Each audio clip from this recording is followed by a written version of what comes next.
Hello! Welcome to Essay Nights, the Essay Slayers. My name is Julie and I will be your instructor as we read through analysis of Jane Austen and Amb. Euro. And Amb. Trade. As Pride and Prejudice essay. The article source is embedded in the video description below. Feel free to read along. Please note that you can get a custom, plagiarism-free essay for as little as $10 a page at Essay Nights. The link is in the description. Elizabeth unregistered trademark S and Darcy unregistered trademark S epithet, not literal but rather implied, FOE Pride and Prejudiced? As the title of the book indicates, is clearly evident in the discourse and the use of pronouns found in Extract OEA. Chapter 10. Extract OEB. Chapter 58, has an entirely different use of discourse and the polarity of persons is fundamentally different to that of Extract OEA. The OEI and OU of Elizabeth and Darcy become increasingly more like a metaphorical OU or OS.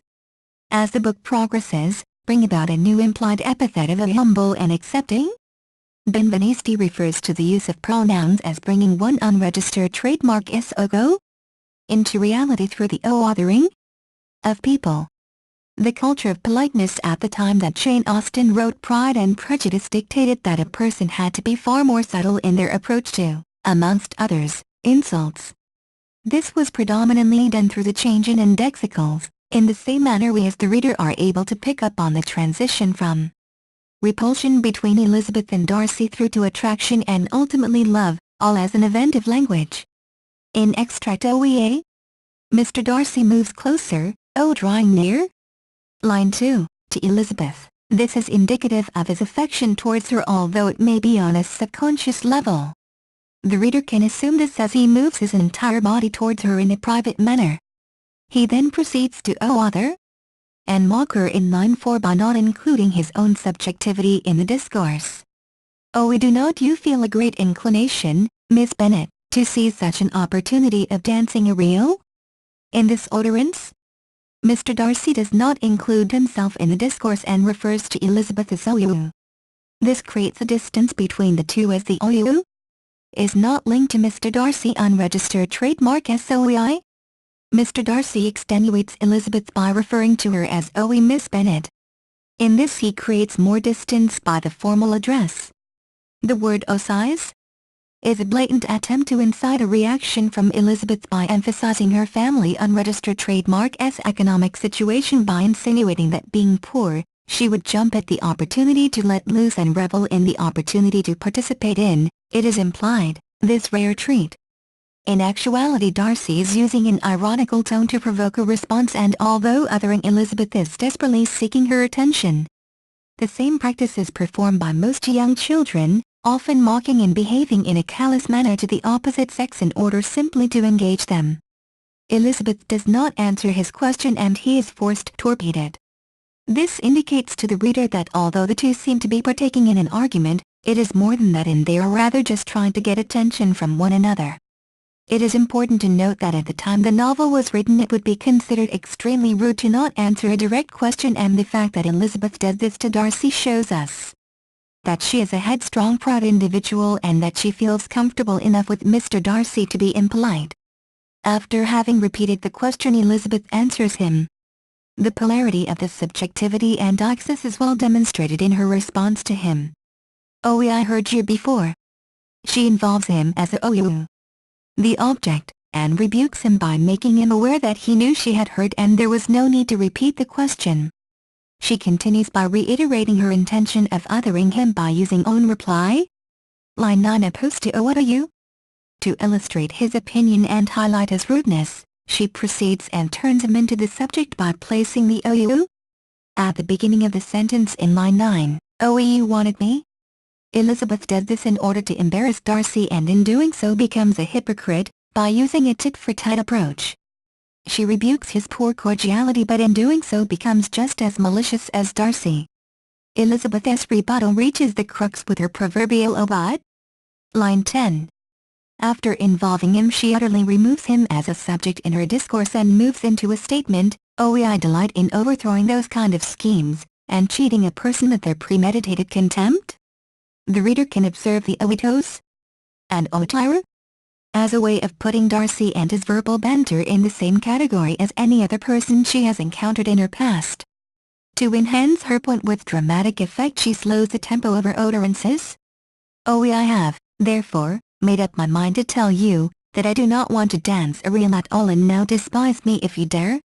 Once again she makes herself the subject with the I have. Then at the series of pauses so that the reaffirmation of her subjectivity can occur distinctively 3 times. I have. I made up my mind. Oh, that I do not want. In closing, Elizabeth forces the polarity onto Darcy by using direct and powerful words. Oh, despise and I dare. It is thus impossible for Darcy to avoid discourse and resorts to a defense of his ego offered by the OEI. Extract OEB.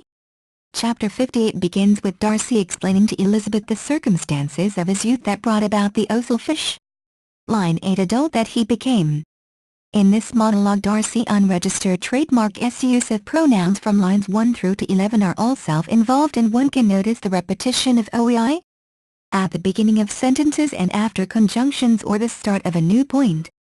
This is unlike the use of OEI found in earlier extracts as well as future extracts.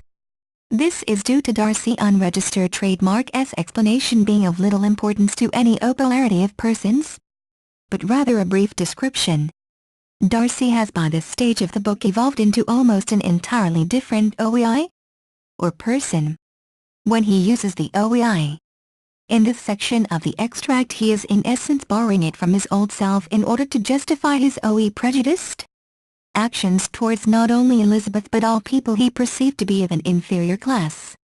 The introduction of Darcy unregistered trademark S new self occurs in line 12 with his inclusion of OU and the use of Elizabeth's name, "Oh but for you, dearest, loveliest Elizabeth." The surrender of all ego is done by attributing "Oh dearest" and "Oh loveliest" to the OU of Elizabeth. Importantly, he uses the pinnacle of these attributes to raise her above all others. "OE by you I was properly humbled." Line 14. This positioning of the OU before the OEI unregistered trademark show that Darcy has completely surrendered himself over to Elizabeth by giving the OU tenure. The OEI Elizabeth, not surprisingly, also gives herself over to Darcy by reversing the order of pronouns in line 17. Had you then persuaded yourself that I should?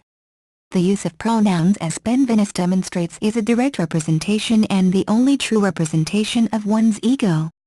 Both Elizabeth and Darcy then proceed in a rather shameful manner to reverse the polarity of persons in order to apologize to one another. "Oh, how you must have hated me after that evening." Line 22. The reader should take note of the utterance being formed as a question but made as a statement. Certainly Elizabeth is seeking a response but in a very passive manner. Darcy replies in an equally passive tone, but hints of defensive tones can be observed in his response of "Oh, we hate you." I was angry, perhaps, at first, but my anger soon began to take a proper direction. Line 23. Darcy involuntarily reverts back to his old OEI. As a means of defense and finding a comfort zone, correcting himself, he introduces an Elizabeth in her OU by implying that she is the proper direction. The lines that follow are of the same passive nature as slowly the OEI and OU of Darcy and Elizabeth become one. Benvenus tries to convey that our use of pronouns is essentially the only way in which our utterances or communication can be of any importance. Pronouns are the gateway in which our ego unregistered trademark S can be transmitted into reality. These 2 extracts from OE Pride and Prejudice show wonderfully how this is done. Through the book we notice a clear change in the polarity of persons, from that of egotistical to unselfish and relinquished pronouns. Bibliography: Jane Austen, Pride and Prejudice. Thank you for taking your time to listen to me. I hope you enjoyed learning about analysis of Jane Austen and Euro and Trade as Pride and Prejudice essay as much as I did. Kindly remember that you can get a custom, plagiarism-free essay at A9AYTZ2PI3 for as little as $10. The link is in the description. See you next time.